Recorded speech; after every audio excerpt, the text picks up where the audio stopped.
வாழ்க வளமுடன். அருள் பேராற்றல் கருணையினால் உடல் நலம், நீலாயுள், நிறை செல்வம், உயர் புகழ், மெய்ஞானம் பெற்று ஓங்கி வாழ வேண்டும். வரும் நாளை விநாயகர் சதுர்த்தி அன்று விநாயகரை பற்றி ஒரு சில தகவல்களை பார்ப்போம். எந்த காரியம் செய்தாலும் அது விக்னமில்லாமல் நன்றாக நடைபெற விநாயகர் அருள் வேண்டும். அதனால் முதலில் நினைத்து பூஜிக்க வேண்டியது அவரைத்தான். மனிதர்களாகட்டும், முனிவர்களாகட்டும் அல்லது தேவர்கள் ஆகட்டும், முதல் பூஜை இவருக்கு செய்துவிட்டுத்தான் எதையும் ஆரம்பிக்கிறார்கள். ஏன் இதர கடவுள்களும் இவரை முதலில் வழிபட்டே விக்னங்களை தீர்க்க வேண்டி வந்தது. ஆகையால் சங்கீதம் கற்க ஆரம்பிக்கும்போது லம்போதர கீர்த்தனையும், கச்சேரிகளில் முதலில் வாதாபி கணபதிம் என்றும், கலாட்சேபத்தில் ஹிமகிரி தனயாபத்தியம் என்றும், திமிகிட என்று ஈசன் ஆணை நிறைவேற்றப்படுகிறது. ஓம் என்ற பிரணவ வடிவமான விநாயகரை அவர் பரபிரம்மமானதால் சகல கர்மாக்களையும் துவக்கும்போது அவர் பெயரை கூறி செய்கிறார்கள். ஓம் என்று கூறியே வேத பாராயணமும் ஆரம்பிக்கிறது. அக்னிகோத்திரம், ஈஷ்டி முதலிய கர்மாக்களிலும் ஓம் முன்னையா, ஓம் முத்கரா, ஓம் புரோட்சா என்பது போல முதலில் விக்னேஸ்வர பூஜையை வாக்கினால் செய்கிறார்கள். நம் கிரந்தங்களின் ஆரம்பத்தில் கூட ஓம் மகா கணபதியே நமக என்று கூறப்பட்டுள்ளது.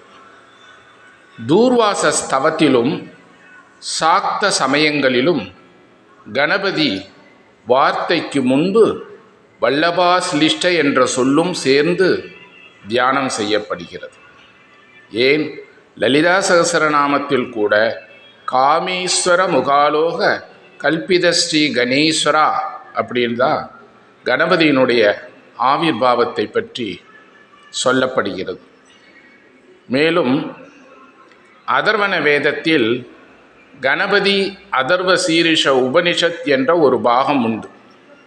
இதில் கணபதியினுடைய தத்துவம் பூரணமாக விளக்கப்பட்டுள்ளது.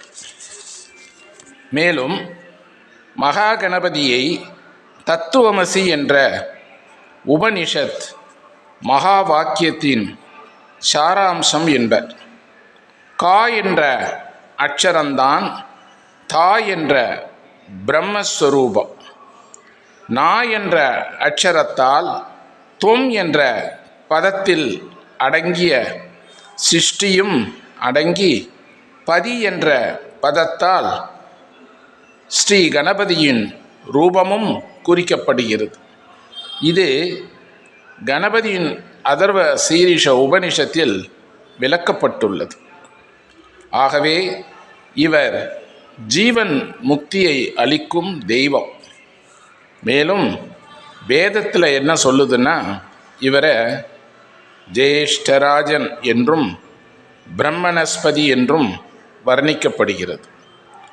முதலில் கூறப்பட்ட நாமாவுக்கு முதலில் உதித்தவன் என்றும், பின்னர் கூறப்பட்ட நாமாவுக்கு வேதத்தின் தலைவன் என்றும் பொருள்.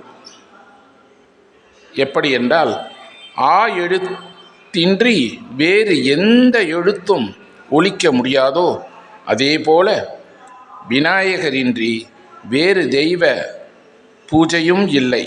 ஸ்ரீ வைஷ்ணவர்களும் தங்கள் ஆலயங்களில் இடம் கொடுத்து இவரை தும்பிக்கை ஆழ்வார் என்று வழிபடுகின்றனர்.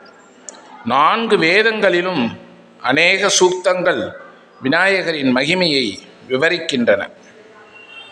கணபதி அதர்வ சீரிஷ உபனிஷத்து, ஹேரம்போ உபனிஷத்து, கணேச பூர்வதாபினி உபனிஷத்து, வல்லபேசோ உபனிஷத்து, கணேச ஸ்தோத்திர தாபினி உபனிஷத்து ஆகிய 5 உபனிஷத்துக்களும் அவருடைய உபாசனா முறையை விளக்குகிறது.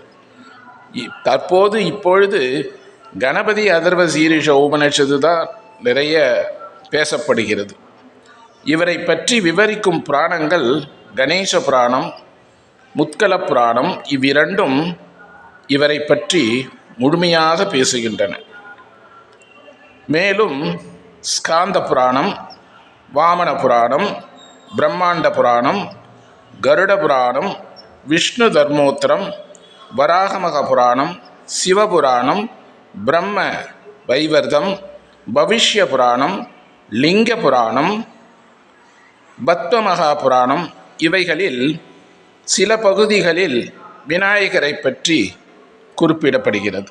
மேலும் குமார சம்ஹிதா தந்திரம், வட்டமாரே தந்திரம் என்னும் தந்திர நூல்களில் இவரை பூஜிப்பதற்கான மந்திரங்கள், யந்திரங்கள், பரிவார தேவதைகள் முதலியவை குறிப்பிடப்பட்டுள்ளது.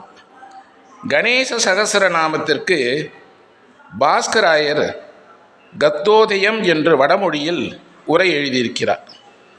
அதை ஸ்ரீ VSV குருசாமி சாஸ்திரிகள் இதற்கு கணேச பிரியை என்று தமிழ் உரை எழுதியிருக்கிறார். ஆகையால் விநாயகரை பற்றி ஓரளவு குறிப்பிட்டுள்ள சொல்லியிருக்கிறேன். அடுத்த தொடரில் இவரை பற்றி விரிவாக பார்க்கலாம். வாழ்க வளமுடன்.